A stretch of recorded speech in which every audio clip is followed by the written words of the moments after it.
quería introducir un poquito la hepatitis C y sus marcadores, porque bueno, yo sé que hay oyentes aquí especialistas, pero a lo mejor hay gente que le viene bien así 4 cosas importantes.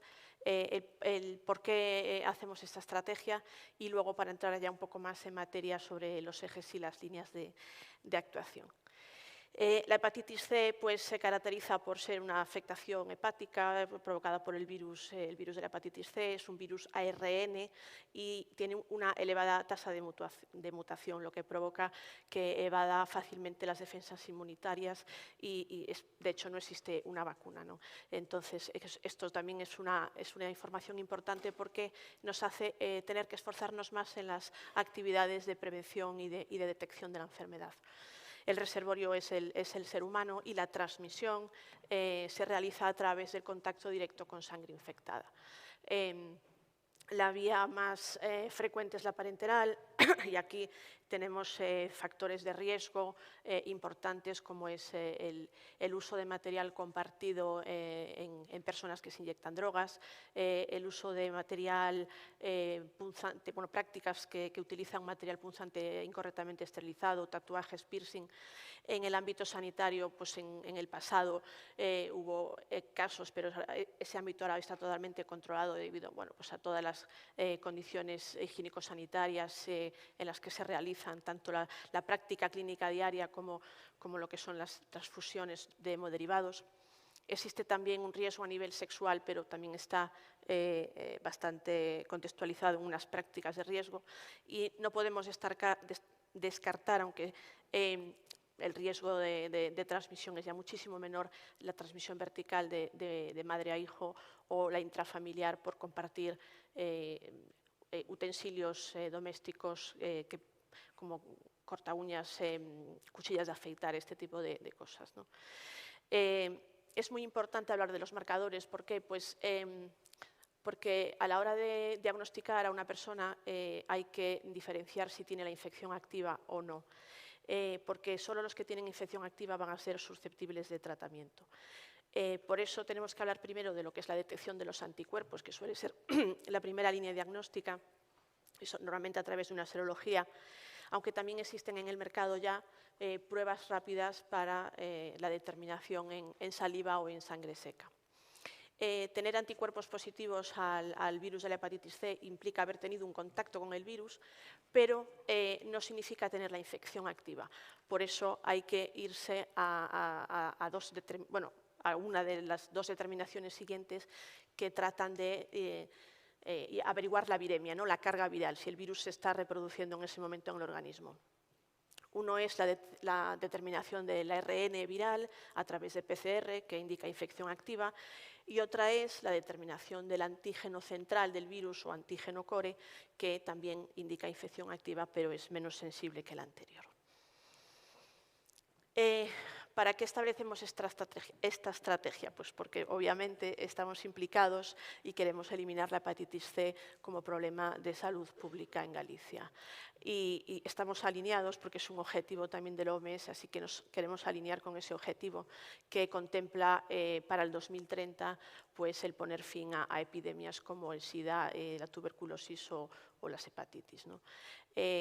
Nosotros queremos ser un poquito más ambiciosos porque la estrategia la tenemos planteada para 4 años, así que queremos que en 2026 nuestros indicadores sean estos que veis, ¿no? Que la incidencia de los casos nuevos por año sea menor de 5 casos cada 100.000 habitantes y que la mortalidad anual sea menor de 2 muertes por cada 100.000 habitantes. ¿Y por qué consideramos que esta estrategia es necesaria? En primer lugar, por la prevalencia de infección activa de la hepatitis C. Existe un estudio realizado en España de seroprevalencia en los años 2017 y 2018 que determinó que entre las personas entre 20 y 80 años el 0,22% tenían infección activa de hepatitis C, lo que extrapolado a la población de Galicia implicaría unos 4.532 casos, ¿no? Es importante también abordarla porque es una enfermedad silenciosa. en los estadios agudos en muchísimas ocasiones es imperceptible o tiene síntomas inespecíficos y al final pues las personas se acaban enterando pues, en un ya estado más avanzado de la enfermedad. De hecho, ese estudio de seroprevalencia decía también que casi el 30% de las personas desconocían su estado. También es muy importante decir que claro, que hasta el 85% de las personas acaban pues, cronificando la enfermedad y se acaban desarrollando pues, enfermedades más graves como cirrosis, hepatocarcinoma o incluso la necesidad de un trasplante. Y sobre todo esto tenemos que decir que es abordable porque existen ya estrategias de diagnóstico en un solo paso. El diagnóstico en un solo paso significa con la misma muestra de sangre hacer la serología de anticuerpos y si diera positiva ya hacer la determinación de la viremia con la misma muestra sin necesitar otra extracción, con lo cual pues se acortan tiempos y se diagnostica ya en el mismo proceso.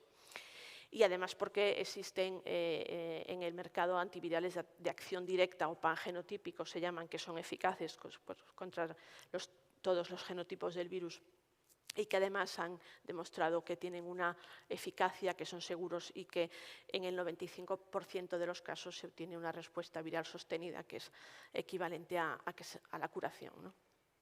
Entonces, en este contexto, nos marcamos esta estrategia que hoy presentamos, que en este camino pues, os vamos a presentar 5 ejes estratégicos, 13 líneas estratégicas y 65 acciones.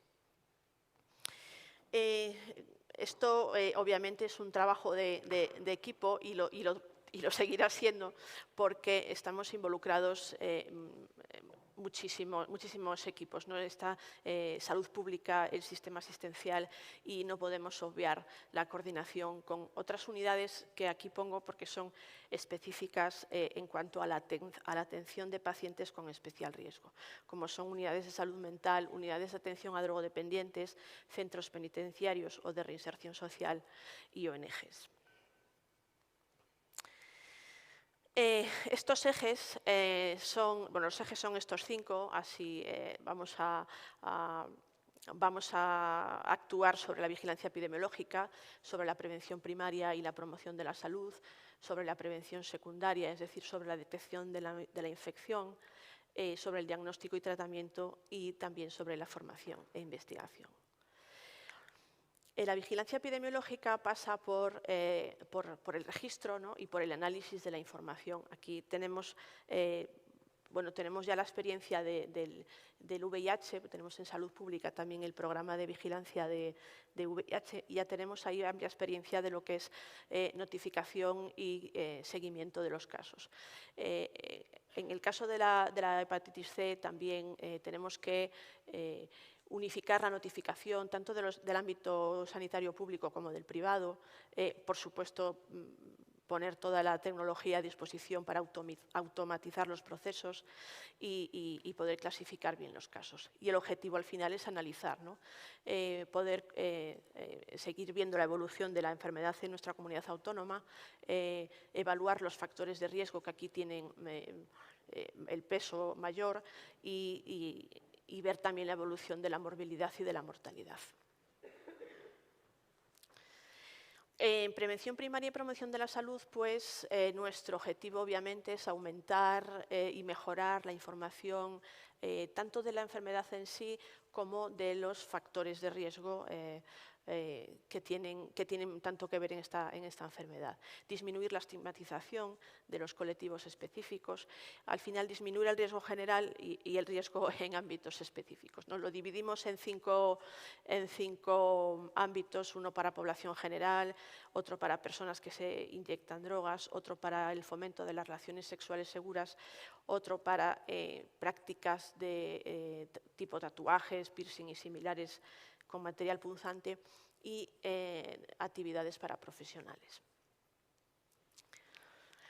En cuanto a la difusión, pues es necesario que llevemos el mensaje a todo el mundo, ¿no? Tenemos canales propios, tenemos la página web de la Consellería de Sanidad, tenemos una página web de estilos de vida saludables de Sanela Berta Familia, tenemos canal de Twitter, la Dirección Xeral tiene un canal de YouTube, o sea, estamos modernizados un poco, así que tenemos que aprovechar todos estos canales para llegar a la gente, a todos en general, ¿no? Y tenemos también que ser capaces de comprometer a los medios de comunicación para que nos ayuden a difundir el mensaje. En cuanto a ámbitos específicos, pues bueno, pasa por continuar actividades formativas tanto a voluntarios y profesionales que atienden a estas personas, realizar intervenciones en eventos juveniles que ya se vienen realizando. La Dirección General de Salud Pública tiene un programa de prevención de conductas adictivas y se realizan intervenciones en eventos juveniles con actividades disuasorias o formativas para la prevención de la drogadicción y para enseñarles los peligros de ese mundo, ¿no? Continuaremos con las convocatorias de ayudas a entidades. Anualmente pues, se está comprometiendo un presupuesto de 1,5 millones de euros para ayuntamientos y para entidades que realizan proyectos con estas personas para prevenir la drogadicción. También existen programas de reducción de daños, como el intercambio de jeringuillas y la venta subvencionada de kits para inyección. Y pues tenemos unas cifras de 70.000 jeringuillas al año, que tampoco es poco, ¿no? Y desde luego también la terapia de sustitución de opioides que llevan a cabo también otras unidades para fomentar la deshabituación a la droga. Otro ámbito específico es pues, os decía, el fomento del sexo seguro, ¿no? Y aquí también tenemos bastantes experiencias. También tenemos en el programa de prevención de VIH, pues tenemos redes sociales dirigidas a público específico, a colectivos específicos. Distribuimos gratuitamente material profiláctico a ONGs, a centros penitenciarios y a otras entidades. También continuaremos con las convocatorias de ayudas a entidades que realizan programas de prevención del VIH y de otras enfermedades de transmisión sexual. Anualmente destinamos 300.000 euros en estos programas que al final llegan donde no podemos llegar nosotros a lo mejor desde la administración, ¿no? Y luego nos hablaba también de la difusión en redes específicas. Tenemos un canal, Sex Invaders, que se llama, que tiene Facebook, Instagram y un blog, donde se vuelcan contenidos muy frecuentemente de actualidad, de prevención de prevención y del uso seguro de material profiláctico y de que se cuiden, vamos. También trabajamos con aplicaciones de contactos específicas como Grindr o Guapo, ¿no? Así que ya hacemos muchas cosas en VIH que son totalmente extensibles a la hepatitis C y que vamos a aprovechar toda esa experiencia. En el ámbito de tatuajes, pues también existe un programa de inspección de centros, los tenemos censados, pero bueno, tenemos que ir a la formación de aplicadores y a las buenas prácticas, incorporar al virus de la hepatitis C como un riesgo más ahí y divulgar, ¿no? Estas buenas prácticas entre los establecimientos. El tercer eje habla de la prevención secundaria, es decir, de la detección de la infección. Y aquí tenemos como dos grandes líneas estratégicas.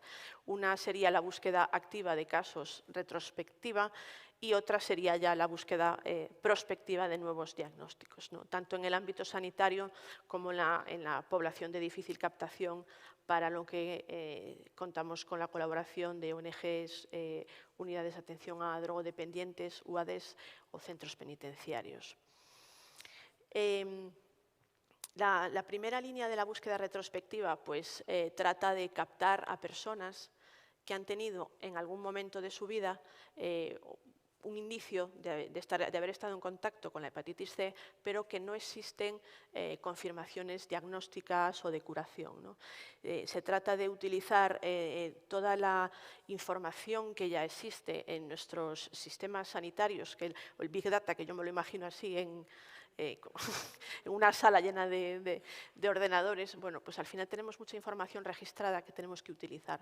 Se trata de buscar personas que hayan tenido una prueba positiva pero no se han tratado, o personas que se han tratado pero no consta la respuesta viral sostenida, ¿no? Y eso hay una línea que es pues más ágil o más fácil de abordar ahora a base de información estructurada, pero también existe un proyecto para utilizar información desestructurada que nos pueda dar indicios también de personas que pueden ser de riesgo y sea factible hacerle una prueba, ¿no?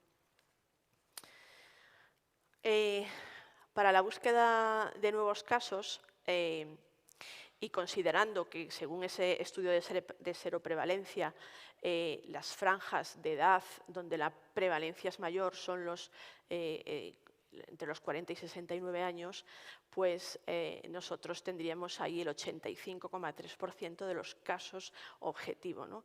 Entonces, es por ello y pues por la evidencia que hay, un poco que hablaba Javier, de los cribados, que nos abordamos este cribado oportunista en estas cohortes de edad. Lo vamos a hacer secuencialmente.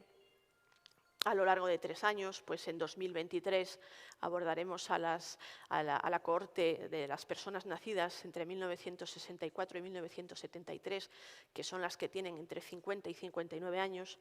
En el 2024, los que han nacido entre 1954 y 1963, que son los que tienen entre 60 y 69 años. Y en 2025, los nacidos entre 1974 y 1983, que son los que tienen 40 a 49 años. Y este reparto es coherente con la prevalencia de la enfermedad en estas cohortes. El objetivo es que cuando una persona que cumple estos criterios acude al sistema asistencial, tanto en atención primaria como en el ámbito hospitalario, pues se le pida una prueba de hepatitis C.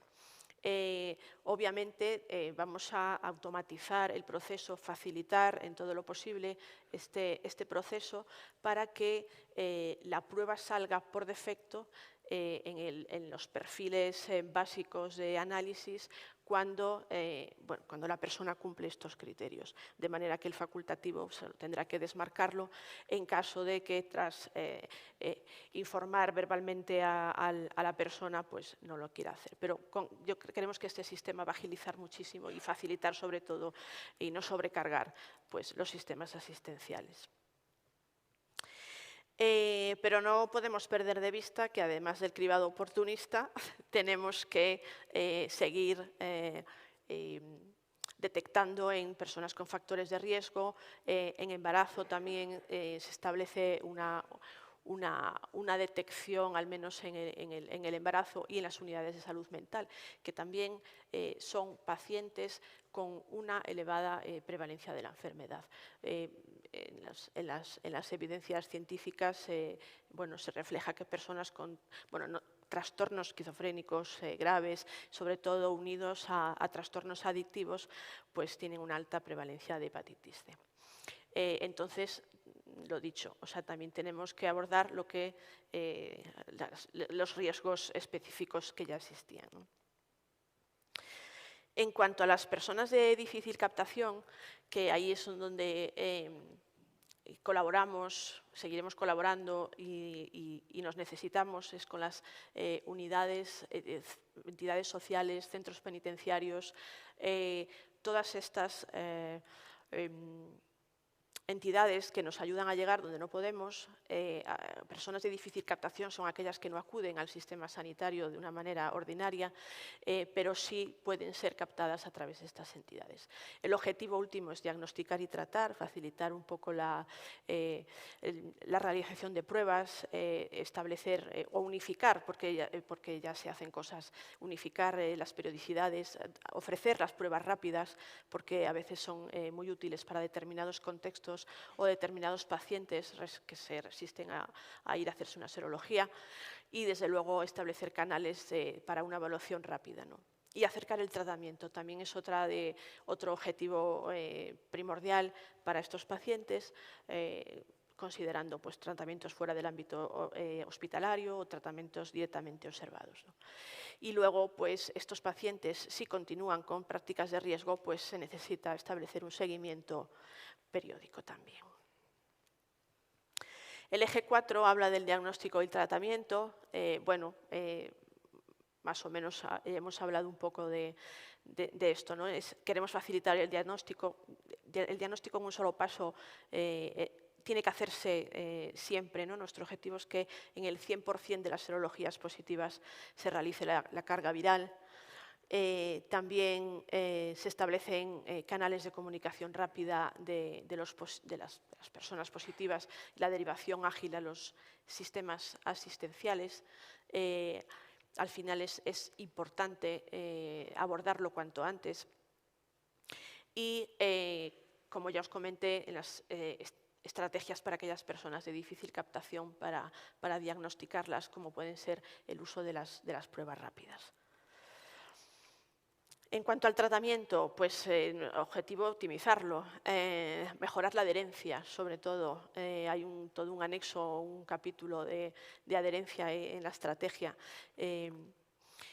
Bueno, también tenemos experiencia en otros programas como de tuberculosis. Se pueden establecer sistemas personales de dosificación, se pueden establecer tratamientos directamente observados. Bueno, existen maneras de reforzar el seguimiento a estos pacientes, ¿no? Y luego que nuestro objetivo es que el proceso sea rápido, ¿no? Nosotros quisiéramos que el periodo máximo entre el diagnóstico y el inicio del tratamiento fuera inferior a 21 días. Y en cuanto a formación e investigación, pues tenemos la Escuela Gallega de Salud Pública de reciente creación, así que diseñaremos contenidos formativos internos y externos para profesionales y no profesionales. Y en cuanto a investigación, bueno, es obvio que al final necesitamos seguir investigando, seguir averiguando y compartiendo, con lo cual vamos a crear la Red Gallega de Investigación en Hepatitis, que sume experiencias y que pues, nos ayude a focalizar un poco dónde poner los puntos ¿no? En el futuro. Y